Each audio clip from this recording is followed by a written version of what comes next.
Hello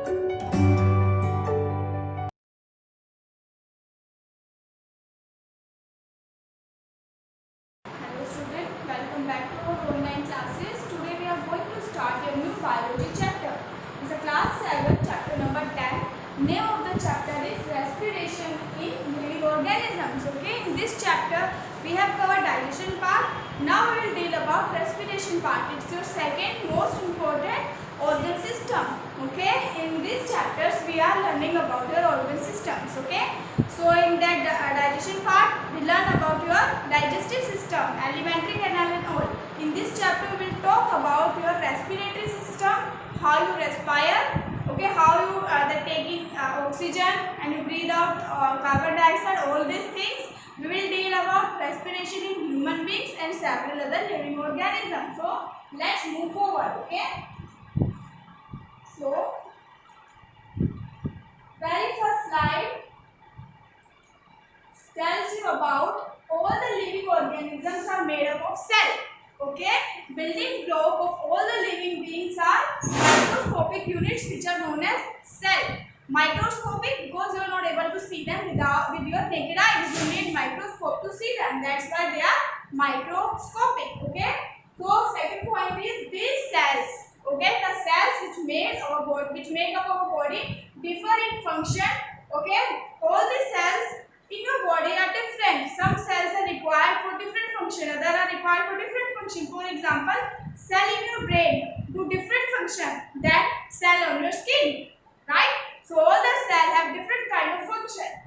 So different kind of cells involved in digestion, respiration, transportation and exertion. Okay, so the cell which are involved in digestion are entirely different than the cell which carry out respiration. Okay, that the cell can perform this function only if they get the energy to do so. Cell need energy to do the work. All the food which you eat converted into energy, and that energy is used up by the cell to perform different function. Okay. Next is all living organisms need food which give them energy. Okay, very clear. Energy present in food get released when organism respire or breathe. The energy which get converted to perform the function by the cell released when the organism breathe out. When the organism breathe out the carbon dioxide, so the energy which is that made by the cell, which is used by the cell, is released. Okay. Now this is the way. This is how we respire. Okay.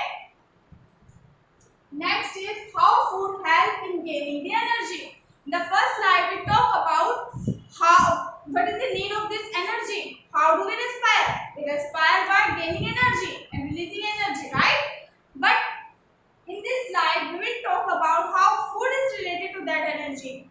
Though I hope you have idea, right? So as we breathe, we take the air in. We know that we take the oxygen in that contains oxygen in it, and breathe out. When we breathe out, that the air which breathe out from our nostrils is carbon dioxide. We breathe in oxygen and we breathe out carbon dioxide. Okay.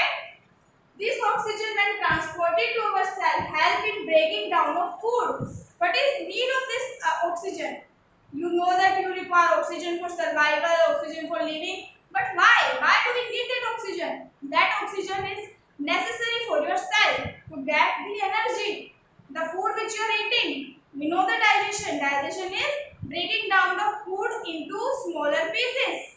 This require energy. That energy we get from oxygen. Oxygen help in breaking down the food. See the correlation. In biology, you have to correlate everything. This is the correlation. The oxygen which is going inside your body help in breaking down of the food into smaller pieces. Right? Next is what is cellular respiration? Respiration is of several types. The first kind of respiration which we are going to talk about is your cellular respiration. So what is this cellular respiration? Cellular respiration can be defined as process in which the food that we eat is broken down into cell. The food which you eat broke down into pieces in the cell. which result in release of energy. All the cells in the living organism undergo cellular respiration. Okay, again I'm quoting same thing. All the food which you eat get broken down into smallest unit. For example, carbohydrate into glucose, protein into amino acid, fat into your fatty acid. All these things are the smallest unit of the food. And breaking down of this food, larger food into smaller part, release energy. That energy is your cellular respiration. Okay, process in which food that we eat broken down inside the cell, which result in release of energy, and that energy is required to do work. All the work which is done by you is result of this energy only. Okay, both things are related. Your digestion and your respiration are related like this. The cellular respiration takes place in cell organelle called mitochondria. Mitochondria is a part of the cell. Again, every human being, every living organism made up of cell. Like a home made up of brick is eat, right?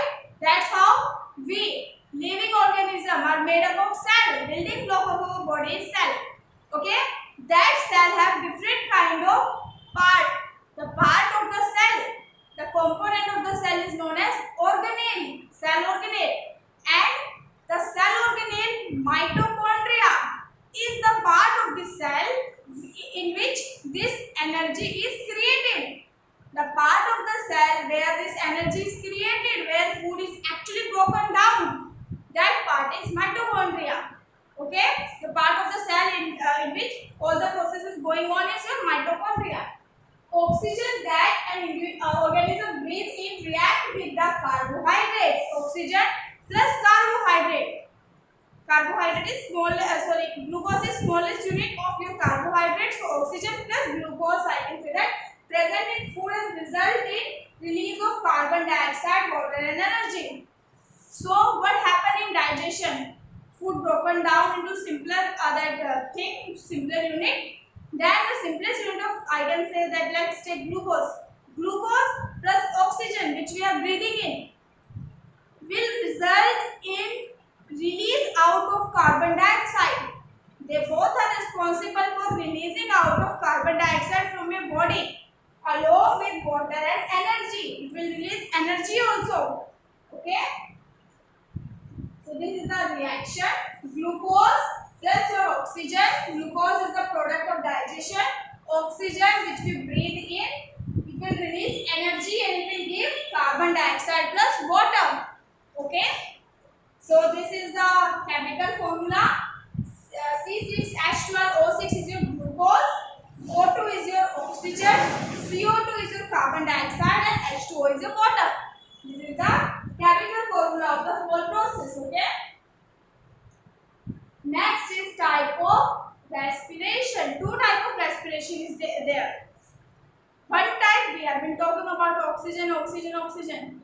Let me break the ice for you. A type of respiration is there which do not require oxygen at all. Yes.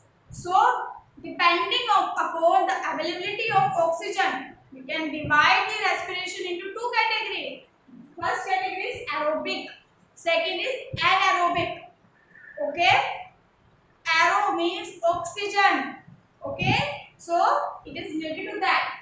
The kind of respiration takes place in presence of oxygen. That's why it is aerobic, presence of oxygen. Type of respiration that happens in the absence of oxygen. Oxygen is not there in this type of respiration and devoid of aerobic oxygen. Okay. Next is it leads to release of high amount of energy. It releases high amount of energy by the process which we have talked about in the previous slide. It releases energy but not as compared to this much. Extent of energy is less in case of anaerobic. Third point, human being and many other organisms undergo aerobic respiration. We respire with the help of oxygen. So our respiration is aerobic. yeast and some other living organisms undergo anaerobic respiration. There is certain situation in which human beings also undergo anaerobic respiration. I will talk about that very soon. Carbon dioxide and water also release as a subproduct of aerobic respiration. In this, animal muscle release lactic acid and yeast release ethanol and carbon dioxide in anaerobic respiration. When you do exercise, then suddenly you feel shortness of breath, right? At that time, your muscles respire in absence of oxygen. That is example of anaerobic respiration. We respire anaerobically. We respire in absence of oxygen in case of when we do heavy exercises, muscles exercises. Not you that respire without oxygen. Your muscles respire without oxygen. Okay, that is example of your anaerobic that respiration. Second example is yeast. Yeast also respire without oxygen. So the product of the respiration is different in both of the cases. Product of respiration in your aerobic respiration is your water and carbon dioxide. Not in case of anaerobic. Anaerobic respiration in case of us. When our muscles respire anaerobically, the product will be lactic acid. Okay. In case of yeast, it will release ethanol. That is nothing but fermentation.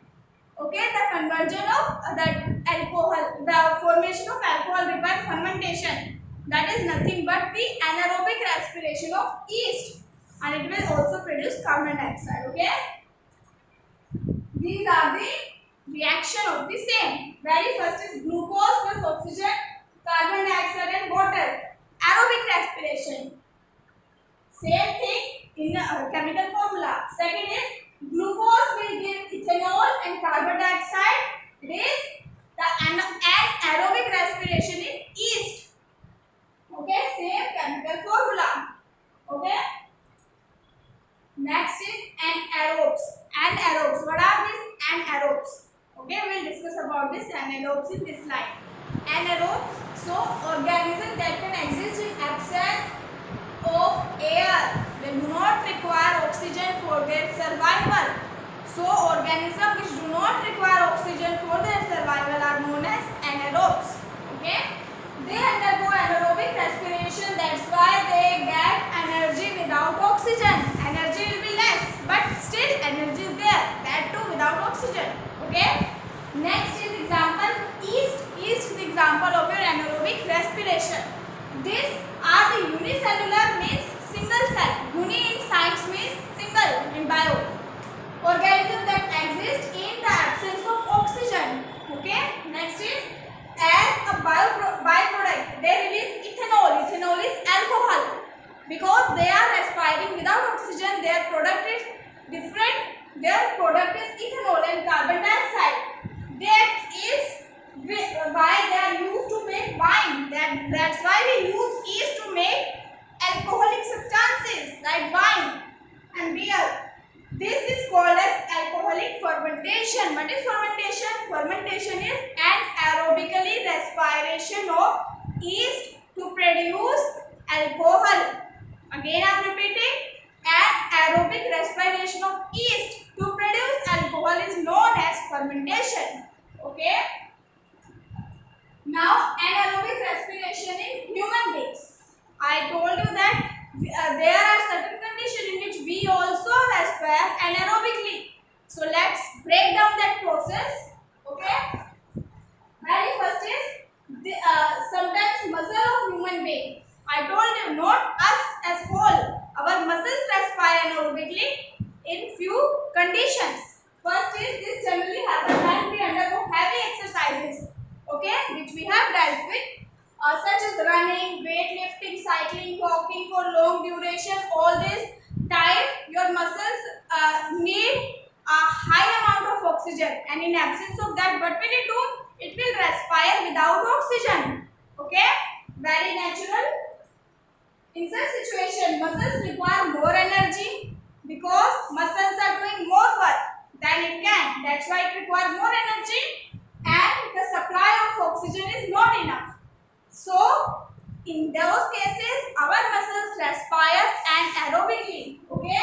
As a result of muscles also produce lactic acid, product will be different, right? Product will be different because now they are not using oxygen, so they will not release carbon dioxide. Their product will be lactic acid. Different kind of product is there in case of anaerobic respiration. Okay, along with energy, energy is there. Whenever we talk about respiration, energy is always there, but product will be different. This lactic acid accumulates in muscles and causes cramp. After doing that heavy exercises, you feel cramp, you feel pain in the muscles. Why? Because of accumulation of this lactic acid. Lactic acid, product of your anaerobic respiration, right? And when you continuously do heavy exercises, this lactic acid will accumulate in your muscles, especially in your this area and your thighs area. What will happen? It will accumulate in those area and it will cause cramp. It will cause pain in your muscles. Lactic acid is responsible for that. Okay. Next is, that's why we often feel cramp while we do heavy exercises. That's why we feel cramps. In order to get relief from cramp, we take a hot water bath or massage our muscles. What we do? We take hot water bath. We massage our that muscles. We apply oil. What will it do? It will release this lactic acid. Okay? Accumulation of lactic acid due to heavy exercise cause cramp. What we need to do, we need to remove that lactic acid from our muscles. So for that we need massage, we need oiling, we need hot water bath. Okay. This is also because hot water bath and massage improvises blood circulation. More blood circulation will be there when you just rub, when you massage your muscles. As a result, oxygen will reach out your muscle. Your muscles are respiring without oxygen and they are producing lactic acid. But when you massage your muscles for a long time, what will happen? Blood circulation will increase, that will increase the supply of oxygen. Now because oxygen is there, we don't need lactic acid, and lactic acid will be removed and your muscles will be relaxed. Okay. Next is breathing. Let's come to this point, breathing, the important, most important topic of this chapter. So breathing can be defined as process in which organism with the help of their respiratory organs, like in digestive process, we talk about our digestive organs, our stomach, pancreas, all that small intestine, large intestine. In case of respiration, we will talk about respiratory organs. Okay. Organs, they take oxygen in, the air which is rich in oxygen will be taken in case of respiration, and that is present in surrounding, everywhere oxygen is there, and release out a high amount of air which contain carbon dioxide. Breathing occurs continuously. If a living organism is not breathing, that means it is dead. So breathing is a continuous process, started from the time when we take birth and will end till our death. Breathing is continuous. Okay. Inhalation is the process of taking in of air or oxygen. So breathing can be divided into two processes. First is inhalation, taking in of oxygen. Okay, is inhalation. Exhalation. Ex means removal. In means taking in. Exhalation is the process of releasing of that air that contains carbon dioxide out of your body. Taking in of oxygen is inhalation. Taking out of carbon dioxide, exhalation. Both of these take place alternatively. First inhalation and exhalation. Inhalation and exhalation, they will be continuous but alternative. Okay, they are alternative. Breathing rate can be defined as number of time person breathe in a minute.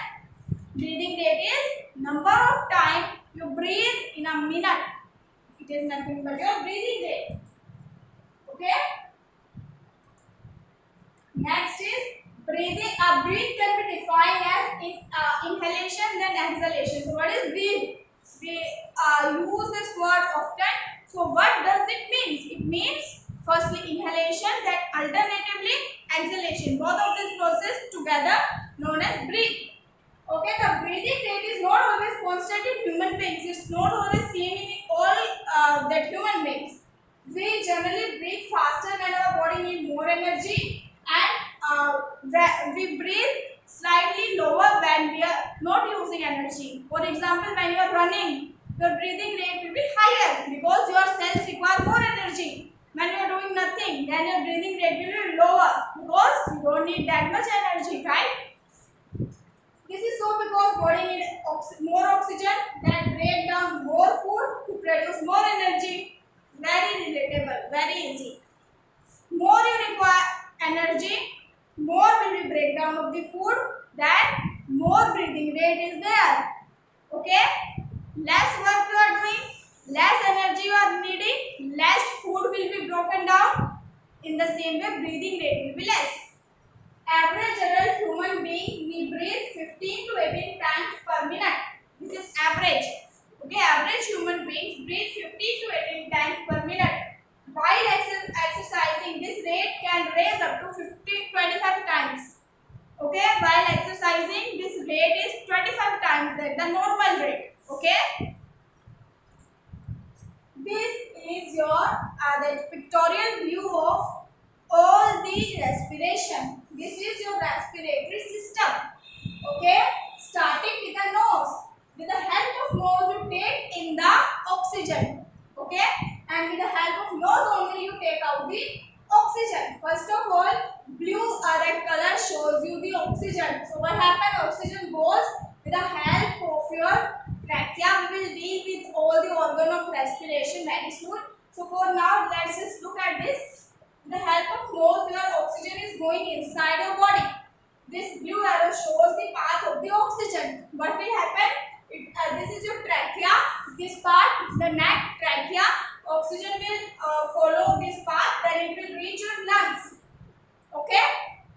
Firstly, the bronchioles, then your alveoli. Okay. The oxygen will reach your lungs. In lungs, the alveoli of the lung, the cell of the lung, the exchange will happen. What exchange? Oxygen will be getting inside and carbon dioxide will be going outside. That exchange of gases happen in your lungs. Okay. This red arrow shows when oxygen in, then carbon dioxide will leave. Okay. Red arrow show the pathway of carbon dioxide. This is your typical cell and this is the mitochondria which we were talking about. The part where energy is producing. So in the cell of your lungs, what happens? This oxygen will reach in mitochondria. It will break down your glucose. It will break down your all the food. Then it will convert that food into carbon dioxide, and that carbon dioxide will be released out of your body. And the breaking down of this food is that in presence of oxygen. Oxygen is coming. Oxygen break down this food. Then it will release water, plus it will release your carbon dioxide. Then this carbon dioxide will be out of your body. This is the whole process of your breathing. So why do you feel hungry after doing a physical activity? Have you observed that you feel hungry after doing physical activity like running or walking? So answer is, when we do physical activity, the food that is present in our body is converted into energy. After doing heavy energy, food which is already consumed by you is converted into energy. Okay? Since all the food get consumed by you while doing this that work, that's why you feel hungry. All the food is already consumed by your body by converting into energy. Now you need more supply of food. That's why in order to gain more energy, we need more food. Okay? This is your respiratory system. You should know how to draw this. All your organ system diagrams are always important in your 12th class. You should know the basics of drawing. First of all, let me give you one tip in biology. Always remember, always try to label, though it's not there in this diagram, still I am giving you idea. Always try to label your diagram on one hand side. Okay, always try to label on one side. Okay, this is very important. So let's go through that. This is your nostril, nasal passage. Okay, it will connect to your pharynx or trachea. I can say that. Firstly, pharynx, windpipe, then trachea. This is your trachea. This pharynx is common in your digestion and your respiration both.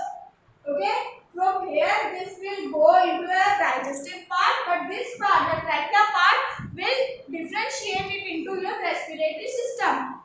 Till here the part is common. Then it will divide it into two parts. First will go into your digestive system. Second will go into your respiratory system. Okay. So trachea. Then trachea will go into your lungs. These are your lungs. Lungs are present with your ribs. Okay. These are the ribs. Ribs is act like box in which your lungs are placed. Your lungs are placed in the ribs. For example, this is ribs. Lungs are present inside it. But one question is there. If they are present in the ribs, how will you respire? Your lungs are like balloon. When you breathe in, it will inflate. When you breathe out, it will deflate like balloon. But how it is happening if it is present in the ribs? It is happening because last two ribs are floating. They are not attached. So what happened? It will provide enough space for this other ribs to expand. They are not jointed. Last two ribs are not jointed. So it will provide enough space for lungs to get expand and relax. Like balloon, you can imagine as a balloon. Okay? And this is diaphragm. This lower part in which your ribs are lying is your diaphragm. Okay, again we are doing it. Nasal passage to pharynx, pharynx to trachea, trachea to your lungs, and in lungs also firstly bronchioles, then your alveoli. Okay, then lowest part is your diaphragm. At least 5 parts you should label. Whenever this diagram comes, you should label at least 5 parts of your respiratory system. Okay, so let's move forward toward our next. So, in your previous slide, diagram of your respiratory system is there. Now let's dissect the whole process. So, what happened? We take in the air present in the environment through our nostrils. Through nostrils, air goes inside, which travel through the nasal cavity. Through the nasal cavity, it will travel. Then it moves to the windpipe. From your larynx, from your pharynx, then trachea, then your lungs. So nasal cavity to your that pharynx, from pharynx to trachea, then your lungs. Lungs are located in your chest cavity, in your chest area, surrounding by the ribs, which I have demonstrated also, right? On the floor of the chest cavity lays a muscle sheet. It's a muscle sheet known as diaphragm. Told you about that, right? In the previous diagram. Let's do it again. This is diaphragm muscle sheet. These are your lungs present inside the ribs. Okay. During the process of breathing, the movement of the ribs and the diaphragm take place. When you breathe in, when oxygen goes inside, the movement of your ribs and diaphragm will take place. This is so because lungs expand and contract during breathing. Lungs are expanding and contracting during your breathing. As we take in the oxygen, it will fill up the lungs like balloon. We are taking in the oxygen, it will result in expandation of your lungs. This moves the diaphragm downward and the ribs move outward. What will happen? Suppose this is your lungs, this is your diaphragm. When oxygen is there, lungs will fill, it will move your diaphragm downward and your ribs outward. Very easy. This is lungs in the normal state. When air goes inside, it will result in inflation of your lungs. It will expand. What will happen? The diaphragm which is present below this lungs, it will move downward to make space for this lungs to fill, right? And in the same